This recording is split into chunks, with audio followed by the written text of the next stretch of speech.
Bienvenidos a Los en Pleno Vale. Miriam, Andri, Nacho, ¿qué tal estáis? ¿Qué tal? Buenas tardes. Hola, Bueno, buenas noches, Alberto. Muchas gracias por la invitación. Bueno, lo primero, dar las gracias a vosotros por pasaros por el canal. Nacho ya es un activo casi. ¿Mm? Así que vamos a hablar Tengo de número, la... Sí. número de inventario acá atrás. Vamos a hablar de la guerra de Ucrania y vamos a hablar un poco de la última polémica, entre comillas, de lo que ha ocurrido con Saluzny. Y Miriam, quería un poco contar contigo, ya que te encuentras en Ucrania, ¿cómo lo ves desde el punto de vista de la sociedad? ¿Cómo se ha vivido allí este suceso?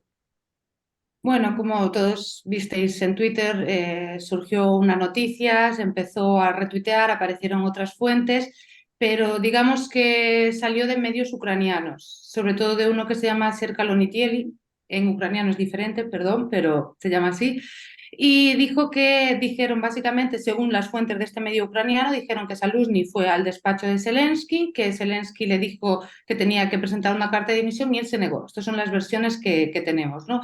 Cuando la noticia saltó, pues la verdad es que fue un shock bastante importante, aunque ya habíamos visto algunas desavenencias, o por lo menos se había comentado algunas desavenencias, sobre todo a raíz de aquel artículo en The Economist donde el general Saluzny habló de que la guerra se encaminaba hacia una guerra posicional, que bueno, hubo mucha gente que en aquel momento dijo, no, es que la guerra está estancada y Saluzny no dijo exactamente eso y toda la cuestión tecnológica, y hubo como una especie de reprimenda pública por parte de la oficina presidencial de Zelensky, ya que en aquel momento contradecía un poco el discurso que veíamos desde la oficina presidencial.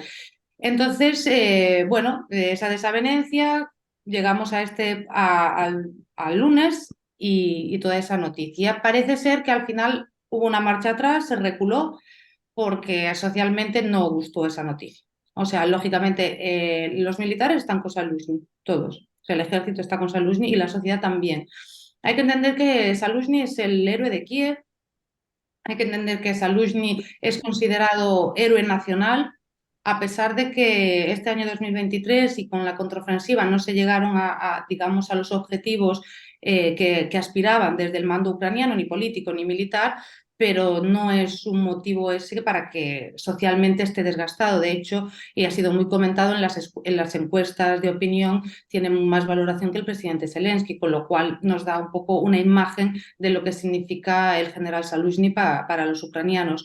Entonces, muy bien, no sabemos lo que va a pasar, no sabemos si fue cierto o si no, pero está claro que algo pasó para que esa noticia, además es que saltó por medios, por periodistas cercanos a la oficina del presidente, saltó por periodistas cercanos al sector de Saluzny. Entonces, pues bueno, hay gente que dice, lo dijeron ayer en el Financial Times, que va a pasar, o sea que es inevitable. Lo que pasa es que Zelensky tuvo que dar marcha atrás, según periodista del Financial Times, tuvo que dar marcha atrás en esa decisión al ver un poco que la reacción social pues no era nada buena. Y también me gustaría apuntar que para los aliados de la OTAN, Saluzhny es un activo muy importante, le respetan mucho, además es que él participó en entrenamientos con la OTAN antes de la invasión a gran escala. Él fue un general curtido en batalla, estuvo desplegado en agosto de 2014 cerca de Debaltsevo. O sea, quiero decir, es una persona muy importante, un militar de carrera con eh, un ascenso meteórico. De hecho, es que hoy estuve leyendo sobre él. Él dijo en una entrevista en 2020 que él siempre quiso ser soldado, pero que él nunca había soñado que iba a llegar a tener tan alto rango, ¿no? Entonces, pues bueno, eso unido a que tiene un perfil bastante discreto, no va de general estrella, pues creo que ha convencido mucho a la gente y sobre todo aquí en Kiev, donde me encuentro, pues imaginémonos, ¿no? Para la gente de Kiev, Saluzhny es su héroe. Andri. Pues la verdad, le compro palabra por palabra a Miriam lo que ha dicho. Recalcar que efectivamente fueron los medios ucranianos los que hicieron eco de toda esta polémica. El Ministerio de Defensa, a los pocos minutos, ante el revuelo que se formó, salió a desmentir, dijo que no es cierta la noticia, no dijo cuál, pero todo el mundo estaba hablando en Ucrania de ella. Em, y, y eso al final creo que se da a entender que algo ha pasado. O sea, de la nada no sale una noticia así, sino que algo por detrás tuvo que haber habido, unas palabras, unos gestos, algo para que llegásemos a esta situación. Cierto es que Zaluzhny es el general actualmente en Ucrania que mejor o sea, es el mejor valorado por las tropas, ya que tiene un sobrenombre que es el padre del ejército, o sea, es Batько Війська, lo llaman así, y la verdad, pues si te llaman de esa forma tan cariñosa, pues se entiende que eso sentaría de forma tremendamente mal un cambio de, digamos, en el comandante en jefe de las Fuerzas Armadas de Ucrania, porque ni Sirski ni Budanov tienen esa experiencia y esa cercanía con las tropas actualmente. Por eso yo creo que, si mal no he leído, los dos rechazaron ese puesto porque al final es un puesto que sería muy complicado para cualquier persona cubrirlo. A ver, y pongamos en contexto que esta noticia hubiese caído de otra manera si no fuera porque las circunstancias facilitaron que fuera utilizado también por la propaganda rusa para fomentar aún más la idea de una separación interna o desavenencias internas dentro del mando ucraniano y ligarlas a un supuesto fracaso o derrota o capitulación. Entonces también hay que tener en cuenta que se potenció porque fue utilizado como insumo para la propaganda eh, pro invasión. Entonces, es obvio, cualquier estado tiene desavenencias, pero bueno, aclaremos que Ucrania también las tiene y que por lo menos no las dirime como Rusia, haciendo aterrizar a los que están en desacuerdo con un avión sobre territorio ruso, como pasó en el caso de Prigozhin. Es decir, en todos lados hay desavenencias. El problema es cómo se resuelven. Esa es la diferencia. No sé si queréis añadir algo más sobre el tema Saluzny. Nada, que seguiremos pendientes a ver lo que ocurre, ¿no? Pero bueno, yo Sí, estoy con Nacho en lo que dijo y me parece una reflexión muy importante que en Ucrania, o sea, en todos los países y en todos los estados hay siempre luchas políticas, desavenencias, cuanto más en un país en guerra, con una guerra que vamos hacia el segundo año, donde la situación interna en el campo de batalla es complejísima y sumamos eso a una situación externa con unos aliados que están titubeando constantemente, que hacen promesas de que van a llegar municiones y no van a llegar. Entonces, es decir, los nervios están un poco a flor de piel y no nos olvidemos también de otra cuestión muy importante que se me olvidó mencionar, que es el tema de la nueva ley de movilización y de la movilización. Porque lo que Ujú. en las Fuerzas Armadas es un número que creo que fue Saluzhny el que dijo que necesitaban un número y la sociedad pues está en un momento complicado y ya no hay voluntarios como al principio. O sea, todavía sigue habiendo voluntarios y hay gente que se une a unidades. O sea, todavía lo sigue habiendo, pero ya no es como al principio y bueno, y es normal, ¿no? Entonces, claro, es como un conjunto de cosas que nos han llevado a esto que todavía no sabemos los detalles ni cómo se va a resolver, pero claro, estamos ante una situación compleja y no tanto desde mi punto de vista, que también, obviamente, por la situación en el campo de batalla, que a pesar de que es durísima y hay combates las 24 horas, ¿no? O sea, es realmente una guerra intensísima. No tanto por eso, sino por las dudas que vienen de Occidente, especialmente desde Washington, claro. sí, Andri, yo quería hilando. Sí, di. sí, añadir lo de Zaluzhny, que bajo mi punto de vista debería seguir porque Ucrania actualmente no tiene a nadie que le pueda sustituir porque es el mejor en su puesto actualmente. Hilando lo que decía Miriam, y aprovechando que estés por aquí, que hacía tiempo que no hablamos, ¿cómo está apareciendo un poco la situación en el frente? También, ¿qué os parece en qué momento se encuentra, Andri? Bueno, pues el frente ha bajado la intensidad en general, pero no porque los ejércitos no estuvieran con ganas de luchar, sino que Ucrania ha bajado la intensidad por falta de municiones, que al final, como ha dicho Miriam, es una guerra de alta intensidad. Faltan, por ejemplo, de 150, los obuses de 155 es el que más se repite en todas las unidades. Se ha intentado parchear un poco con los drones FPV, que son los que hemos visto kamikaze, pero tienen sus limitaciones. Esos drones suelen operar entre 6 y 10 kilómetros a lo sumo. Claro, la artillería que te trabaja hasta 30, 50 kilómetros, dependiendo de digamos, que artillería autopropulsada, es otro nivel. Y entonces Ucrania ha bajado un poco el nivel. Rusia también ha bajado, no porque quiere, sino porque se ha desgastado muchísimo desde aquel 10 de octubre, cuando intentó digamos, un ataque en masa sobre Avdiivka, una contraofensiva suya propia en Bakhmut, al norte de Kupiansk por lo mismo, está intentando presionar por todo el frente, pero claro, también se va desgastando porque no, o sea, no tiene, esto no es un videojuego, no tiene oleadas infinitas de personas a las que mandar, igual que vehículos, pues se va desgastando y eso también se va notando que después de 2 meses y medio, cada vez los ataques son, digamos, más flojos y con menos apoyo, porque, bueno, Rusia también tiene sus recursos limitados. Nacho, ¿qué Sí, te parece un poco sí, lo que ha a dicho? ver, Sí. coincido. Lo cierto es que es tal como está explicando Andri. La mayor parte de bajas en ambos bandos se está dando como consecuencia del uso de drones y esa es una constante que se viene dando hace casi 2 meses.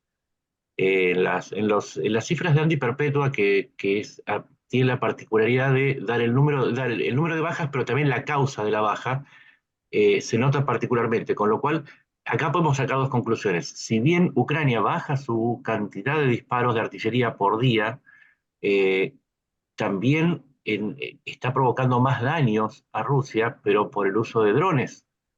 Y Rusia, a pesar de tener una cadencia de tiro mayor como consecuencia del uso de mayor cantidad de piezas, está causando un número menor, con lo cual se da una paradoja rarísima y es que Rusia en su mejor momento, cuando tiene la mejor proporción a favor de disparos de artillería, no está provocando más daño, sino que lo está provocando Ucrania, lo cual es una anomalía que tendríamos que empezar a averiguar por qué sucede, porque es rarísimo. Se supone que Ucrania debería tener en la lista de perpetua y que me consta que va a buscar también las pérdidas ucranianas, pérdidas bastante más altas de vehículos ucranianos por el uso de artillería y no están apareciendo, tampoco aparecen imágenes de vehículos ucranianos dañados por la artillería en la proporción que se deberían dar.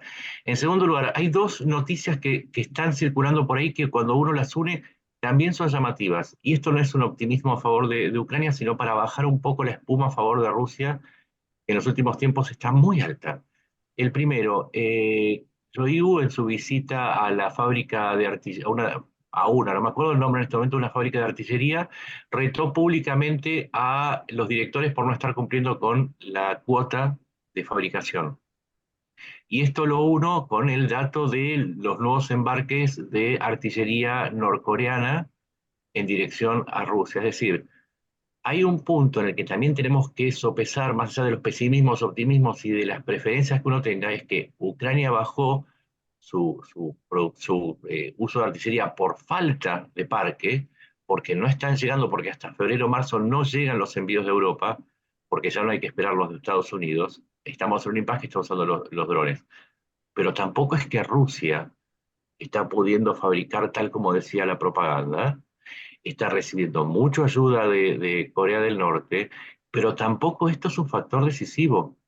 Y cierro con esto, si fuese un factor decisivo, más allá de algunos avances muy puntuales, pero muy puntuales y medidos en decenas, a lo sumo en un centenar de metros, en el frente de Kupiansk, por ahí en Ugledar o quizás en la zona de Advitka, no hay mucho más. Es decir, esa superioridad, esa devenida de la inferioridad por falta de parque de Ucrania, no es que se está notando en el campo, no es que Rusia avanzó de pronto 10 kilómetros, no es que avanzó 1 kilómetro, no es que avanzó medio kilómetro, está avanzando a decenas de metros y en otros sitios eh, avanza y enseguida ocurre un contraataque ucraniano. Y no voy a tirar nombres porque los estoy no los memoricé, voy a confesar que no los memoricé, pero encontré 7 lugares en el frente en donde se anuncia la toma de una localidad o de un poblado y al otro día Ucrania lo retoma. ¿Y esto por qué es? Y ahora sí es el cierre de lo que estoy diciendo. Es porque también Rusia está llegando a un límite. Rusia ha perdido una cantidad inmensa no solamente de equipos, sino y no solo de la cantidad de personal, sino de la calidad de personal. Cuando caen 800 soldados o 600 en un día, dentro de esos 600 hay una cantidad de oficiales o de suboficiales que son los que les sirven no solamente para efectuar un avance, sino para retener la zona.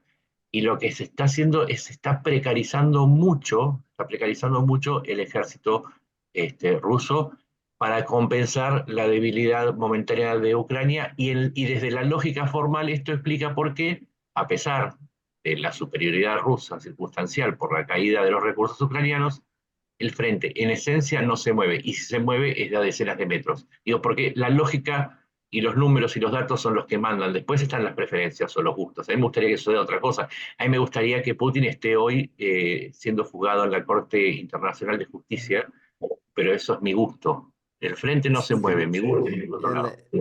Y el de todos, a todos nos gustaría que estuviera ahí. Quería añadir lo que ha dicho Nacho. Estoy completamente de acuerdo que Ucrania, digamos, es un toque de positivismo, voy a también decirlo.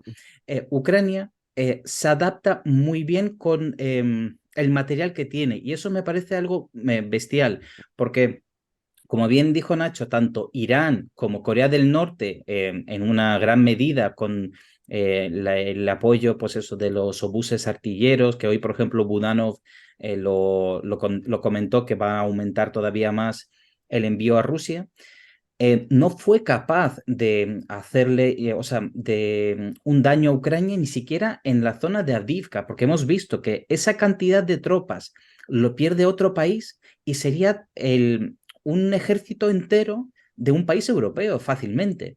Entonces, esas bajas rusas son increíbles.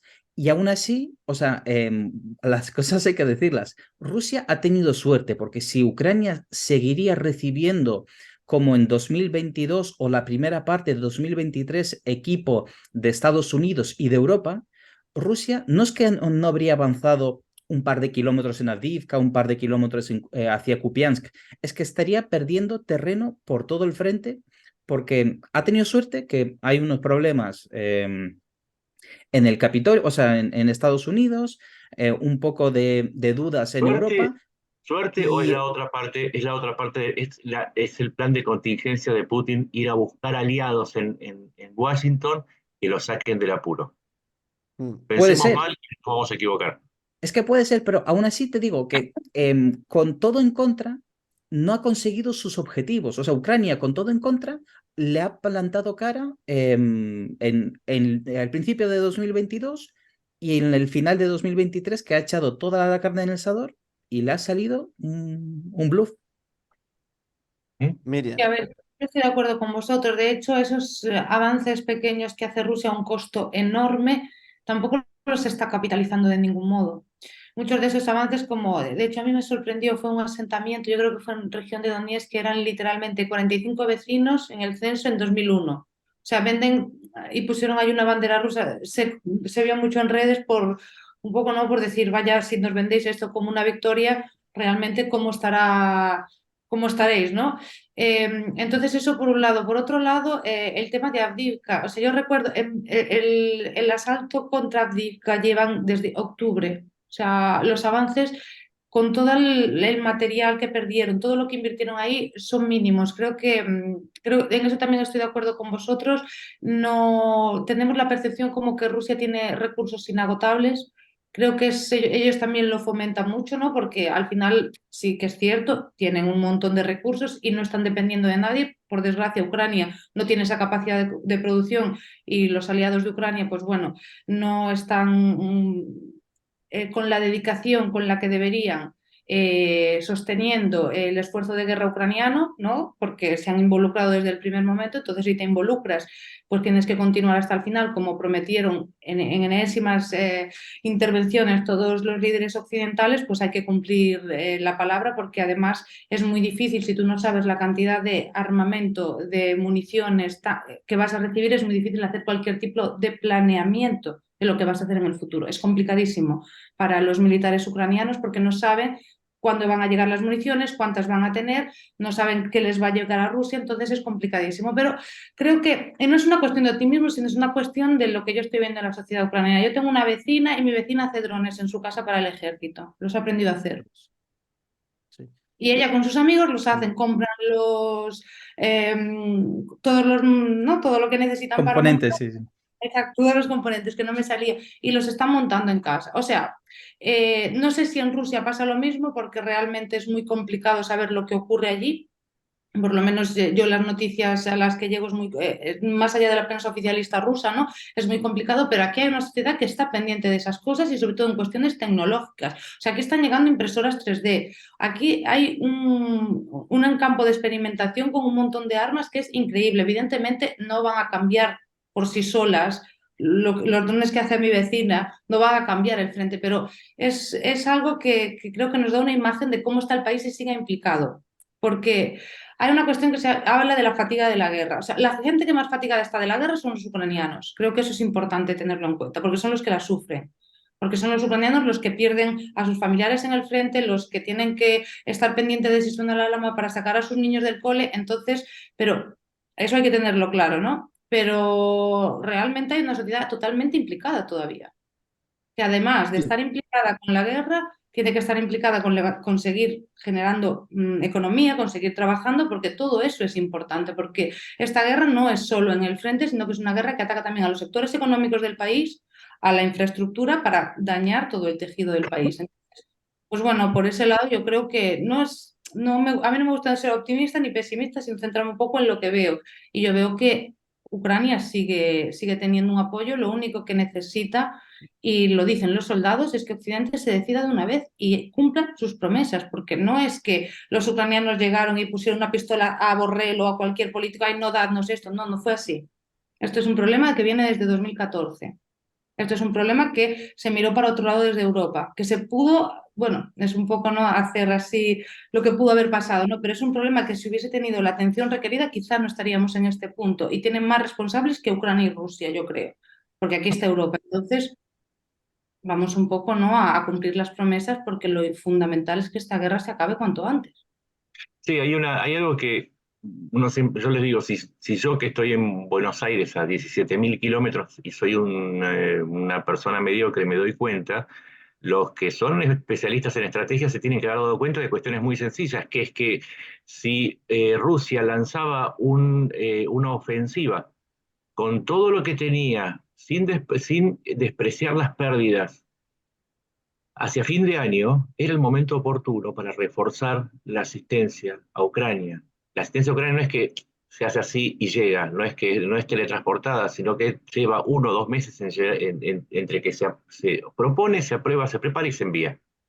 Entonces, si uno, lo digo con sarcasmo por supuesto, si todos sabíamos que el mejor momento para pegarle a Rusia era a fin de año, ¿cómo es que no se previó, sabiendo que además en Estados Unidos llegaba el momento de discutir el paquete de ayuda para Ucrania, que era muy posible que se frenara tal como sucedió, porque los sectores de Trump están apostando a una derrota de Ucrania? Entonces, ¿por qué no se hizo algo? Entonces, hay algo de mantener a Ucrania en un equilibrio de supervivencia para seguir desgastando al aparato soviético, al aparato ruso, no sé si me equivoqué o no, pero bueno, eh, que me parece que es un juego peligroso, porque hay un punto en el que Ucrania, como vos bien decías, Miriam, está muy cansada, no está desgastada, está cansada y necesita esa ayuda que tiene que llegar en tiempo y forma cuando todos nos dimos cuenta que era fin de año y ya llegó tarde, porque era ese momento para ponerle enfrente a Rusia algo más que drones sacados de la galera o de casas particulares o alguna maniobra como el bombardeo a las refinerías, o que huele más a reacciones y adaptaciones que a una estrategia que conduzca a que Ucrania logre un avance definitivo. Entonces es ahí donde uno dice, es tarde, traten de no llegar más tarde porque Ucrania se quema. Sí, estoy tanto con Miriam como con Nacho, porque estamos viendo que Ucrania ahora mismo está luchando una guerra asimétrica, está usando drones donde podría usar artillería, donde podía hacer más daño, donde podía usar, por ejemplo, los ATACMS en sitios claves estratégicos rusos, pero no tiene eso. Ese es el problema, que no tiene porque, como bien dice Miriam o Nacho, que no sienten el apoyo total y decisivo del Occidente. Porque claro, siempre va a haber una pega, siempre va a haber algún problema, pero cuando o sea, durante ya casi 2 años estamos viendo que se estaba apoyando y de repente como que baja el nivel, empiezan a generar dudas, lo que hace es que le da alas a la Rusia de Putin y que encima se crece y que se atreve a hacer pues eso, el ataque a Avdiivka. Y ahí está el problema, porque si Europa, Estados Unidos, bueno, el resto del occidente, Corea del Sur, etc., etc., em, van aumentando la apuesta a Ucrania para que luche de forma convencional, de tú a tú, que ponga en aprietos a Rusia, antes se acaba la guerra, menos muertos hay por ambos lados y antes se acaba todo este sinsentido. Pero es un poco el juego de política, más que de tronos, juego de política y que a mí personalmente me da mucha rabia porque creo que si Rusia puede mantener esta guerra, Occidente puede acabarla. Y también pueden Sí, mantenerlo. O sea, quiero decir, porque hay mucho de CAI se gasta mucho en Ucrania. Realmente yo creo que salió hoy la información también en Financial Times. Es muy poco lo que se destina a Ucrania. Quiero decir, es una gran cantidad, pero es muy poco para lo que supone de gasto para los países.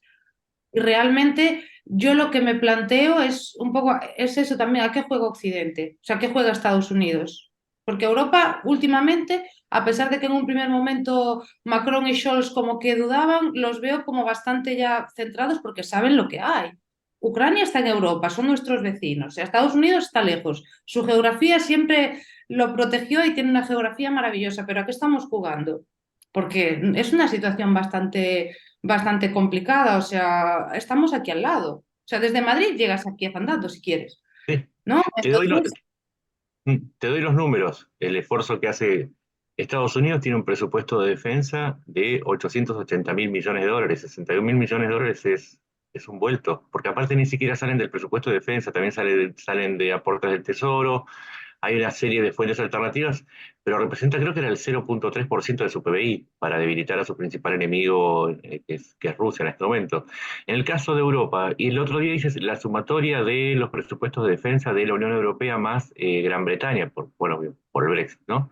Me daba algo así como 380.000 millones de dólares, con lo cual la ayuda de 41.000 millones de dólares, menos del 10%, es cerca, no, un poco más del 10% para sacarse de encima a la principal amenaza que tienen contra su existencia misma, porque no es la integridad territorial, es también la existencia de Europa como entidad. Es muy poco, o sea, es el 10%. Creo que cada país, bueno, vamos a salvar a Alemania, que está haciendo un esfuerzo muy grande, que no, salvo por los Taurus, está poniendo bastante carne en el asador, pero el 10% por ahí no, ni siquiera llega a completar un programa de tanques, no es, ni siquiera representa lo que gastan en tanques o en aviones. Muy poco dinero, porque parece mucho cuando es junto, cuando está todo junto, pero es poco lo que representa para cada país por salvarse a través de Ucrania. Y esos juegos de la política lo que hacen es que caen en otra falsa narrativa, y es que ¿alguien cree que por gastar el 5%, no del PBI, sino del presupuesto de defensa, va a caer el nivel de vida del ciudadano promedio? No. Entonces tampoco es que, si yo desde lejos, quizás como no soy parte, tengo otra mirada que ustedes. Yo lo que estoy viendo es que está faltando que los políticos elaboren un discurso lo suficientemente sólido como para poder explicar la importancia de apoyar a Ucrania. Y detrás de esa falta de solidez discursiva es que viene la falta de apoyo, porque al no poder conseguir ese consenso o ese convencimiento, empiezan a faltar armas en el frente. Entonces, también hay que hacer un mea culpa entre el público y los sectores que no están pudiendo explicar hasta qué punto el riesgo representa esto y el esfuerzo representa esto. Y entonces no es que apoyar a Ucrania eso sea un enorme esfuerzo o vaya a terminar con las finanzas personales o va a hacer que no te puedas hacer ese viajecito que tenías pensado en las vacaciones. No, es mucho menos de lo que se piensa y ahí también me parece que hay un déficit en las sociedades europeas. Y lo digo con la impunidad de estar lejos, ¿no? Porque desde acá se ve eso. Nacho, pero quería añadir un punto que bien has dicho. Es que la gran parte de ese dinero que va para Ucrania se queda en esos países. 7 de cada 10 euros que destinó Estados Unidos se quedaron en Estados Unidos. Fueron para el Boeing, Lockheed Martin, para todas esas empresas para fabricar los Javelin, Stinger, digamos, el armamento que tú quieras llamar se quedan en su propio país. Entonces es un win-win. Ayudas a Ucrania, mejoras tu industria de defensa y esa, la pasimonia esa un poco de pereza, eso es lo que da rabia, porque dices, oye, no es que le arrebatas al anciano de turno de la pensión para dárselo a los ucranianos. No, no, es que le estás generando empleos en Estados Unidos, por ejemplo, 7 de cada 10 euros, lo dijeron ellos mismos, se quedan en los propios Estados Unidos. Entonces, es un poco, no sé, es que no, yo no lo entiendo. Por ejemplo, a qué juegan? Sí, además, si cada obús estaba saliendo, creo que 487 euros, si vos fabricás 3 millones de obuses en vez de 100.000 como venías fabricando, lo más probable es que por una cuestión de lógica económica, en vez de 487, te salgan 200 o 150 cada uno. Con lo cual, también en la economía de escala se bajan los precios. Es algo que, y además de lo que vos estás diciendo, está favoreciendo la modernización de los equipos, porque claro, Europa le entrega 100 tanques Leopard 2 A1 y recibe los A8. Entonces, diste tres generaciones de salto y encima ayudaste a un aliado, pero todas estas cuestiones que a nosotros nos parecen lógicas, y acá entiendo los ucranianos, y entiendo lo que es.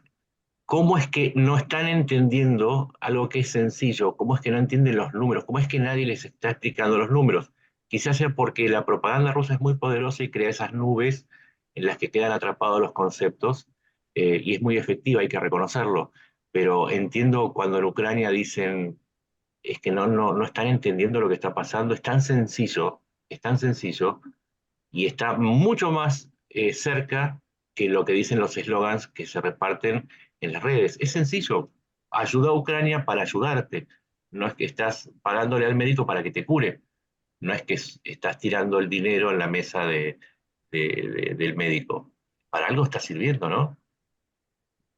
Sí, yo estoy de acuerdo con lo que decís.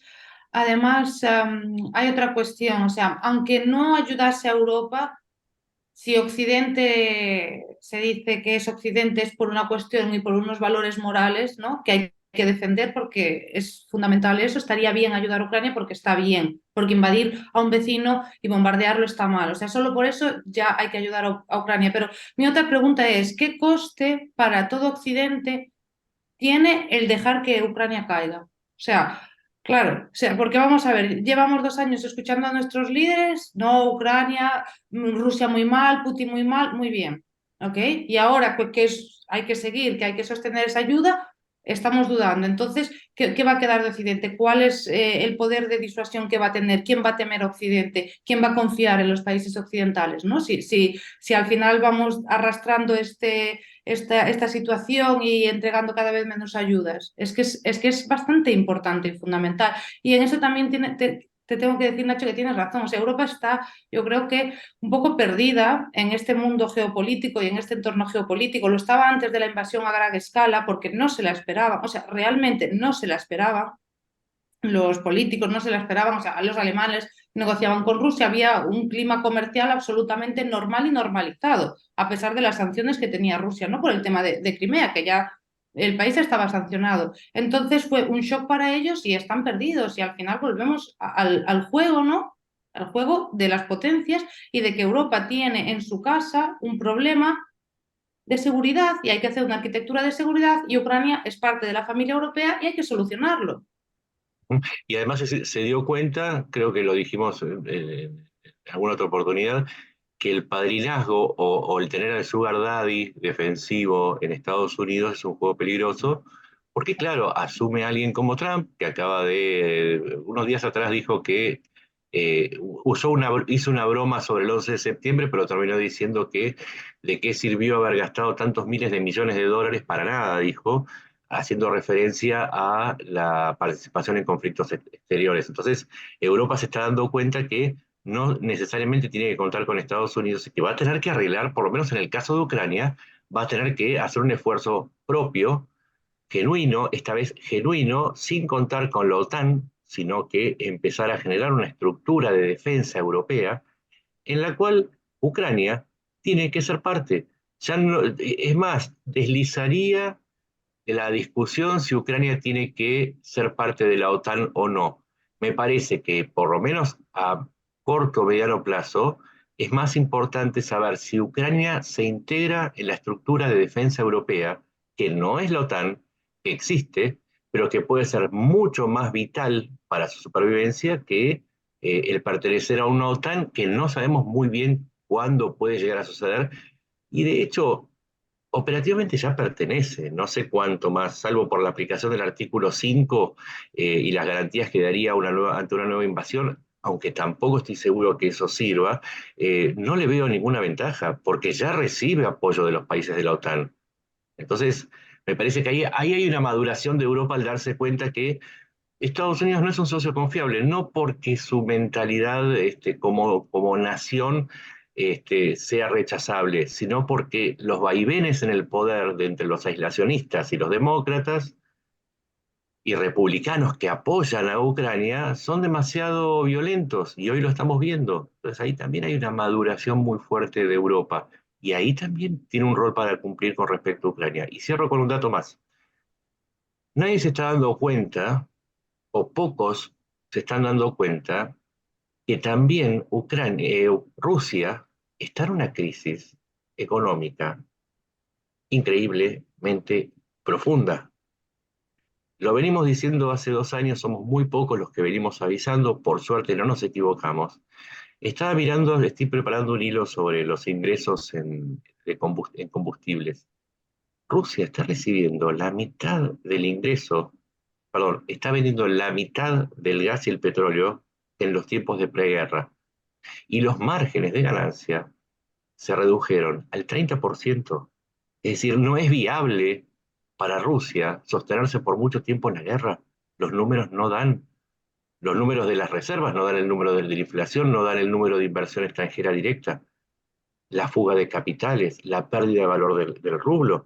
No me da por ningún lado, lo puedo probar, lo voy a probar, espero, en un hilo que voy a producir dentro de poco. Entonces, si están todas las condiciones para darle un golpe en el hocico al oso de manera tal que aprenda que está mal invadir territorio ajeno, ¿por qué no se está aprovechando? Por todo lo que estamos diciendo, porque también el oso sabe distraer, porque el oso tiene aliados dentro de Europa, no solamente Orbán y Fico, sino también todos los que prefieren hablar de huella de carbono o de género en lugar de las realidades estratégicas, y están desaprovechando una oportunidad histórica para darle a Ucrania la posibilidad de terminar y respondiendo a lo que vos decías, y que esas más de 100.000 millones de dólares que invirtieron en Ucrania no se pierdan, porque lo van a pasar a pérdida, y eso obviamente no es un buen negocio. Ya, y sobre todo el problema es la Rusia a la que nos enfrentamos ahora, ¿no? O sea, no es una Rusia que se ha vuelto mucho más en sí misma, todas las libertades que ya estaban bastante recortadas antes de la invasión a gran escala se han recortado, lo hablábamos antes de empezar del panorama mediático, por ejemplo, en Ucrania, país invadido, país en guerra, hay libertad de prensa, los periodistas critican al gobierno, los periodistas denuncian corrupción, con todas las dificultades y con todo el problema que eso implica en cualquier país para cualquier periodista denunciar casos de corrupción, o sea, porque pues en tu país, en Argentina, pasará, en mi país también pasa, el periodista que dice algo de corrupción o que señala a un político, cuidado. Y Ucrania ha mantenido eso muy bien, a pesar de la invasión. Entonces, Ujú. claro, nos enfrentamos a una Rusia que ha como estirado y apretujado esa ideología que se vino fraguando de todo el putinismo, ¿no? Y la ha llevado hacia una dirección que es bastante peligrosa, porque es una mezcla un poco de todo, ¿no? O sea, es como que se ven muchos parques de soldados con la bandera de la Unión Soviética, la bandera zarista, o sea, una mezcla muy extraña, perdón, y que no sé hasta qué punto ese país, porque Rusia también es un país que cuando implosiona, implosiona a lo grande, o sea, hay que tenerlo Ujú. en cuenta también. Entonces, es lo que yo veo, ¿no? Pues lo mismo con el tema de los nazis, o sea, ¿qué es Rusich? ¿Por qué no se habla de Rusich?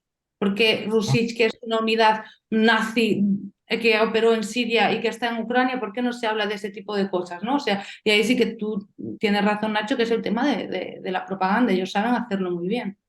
Ujú. Sí, o sea, coincidimos entonces casi como una conclusión que es, si los ucranianos tienen un sentimiento que es válido y es legítimo, es la sensación de que está perdiendo una oportunidad, un momento histórico, por, a causa de tibiezas que no son el momento de tener, y cuando Rusia está atravesando un momento crítico, porque, como decía antes, vos no podés perder tantos hombres en el frente, ni tantos equipos sin que tenga consecuencias.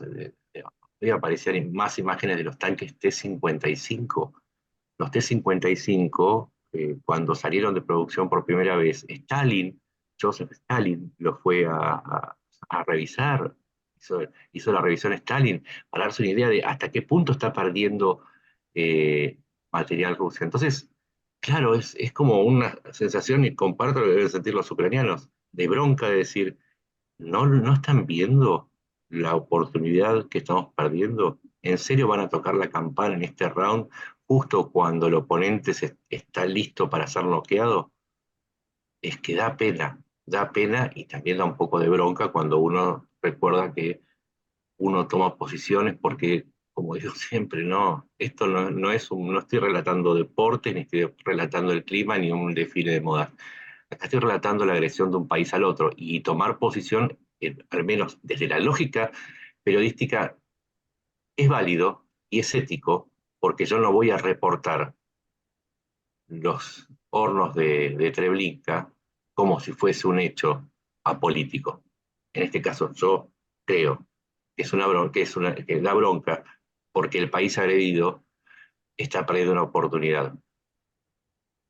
Sí, yo sobre todo a mí lo que más bronca me da, como dices tú, es el tema de todas esas promesas que se hicieron y que no se están cumpliendo. O sea, de que aquí los políticos occidentales se hacían cola para hacerse una foto con Zelensky. O sea, la ¿Mm? política europea, es decir, es como nos estamos viendo un poco a nosotros mismos también en eso. O sea, que es todo el momento y después pasa. O sea, los países necesitan planes a largo plazo, sobre todo en algo tan fundamental como es la defensa y el mundo y la realidad geopolítica que se nos viene, que es complicada, que es muy complicada, ¿no? Entonces, es eso. Yo cuando hablo con los soldados, estoy hablando con unos soldados hace 2 días y ellos pues, lo toman con bastante estoicismo, es cierto, o sea, y con una madurez y son soldados jóvenes, soldados que antes eran soldadores, diseñadores, que nunca pensaron que iban a verse metidos en una guerra de este nivel y que llevaban a lo mejor año y medio en el frente, ¿no? O sea,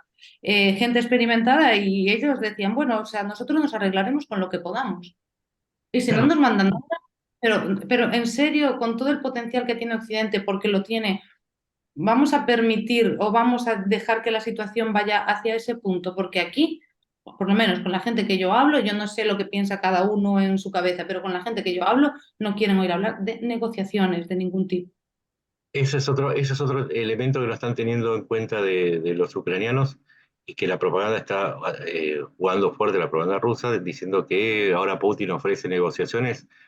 Y no, es que estás ofreciendo algo, es como si con Hamas ofreciendo negociaciones a Israel, o sea, no te desubiques, no ese es el juego. Ahora no me puedes pedir negociaciones, algo primero que te vayas de mi territorio, segundo que entregues a los responsables de las matanzas y de las masacres, y tercero, que devuelvas todas las personas que tenés secuestradas. La gente tampoco está enterándose, y ahí yo me hago responsable como comunicador, no estamos llegando a explicar por qué es imposible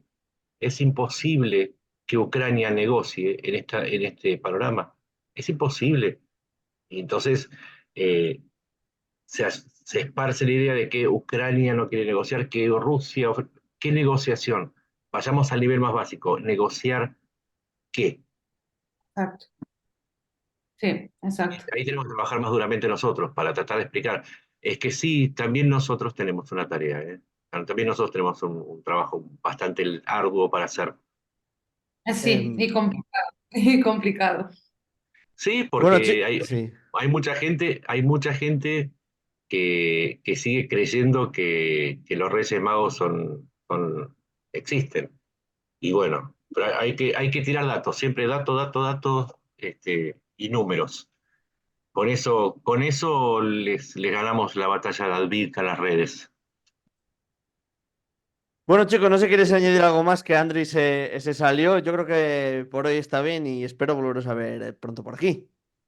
Ah, vale, estupendo. Pues nada, muchas gracias. Yo, pues, cuando me vuelvas a invitar, encantada. Un gusto, como siempre. Pues lo dicho, muchas gracias y un abrazo. Abrazo. Gracias.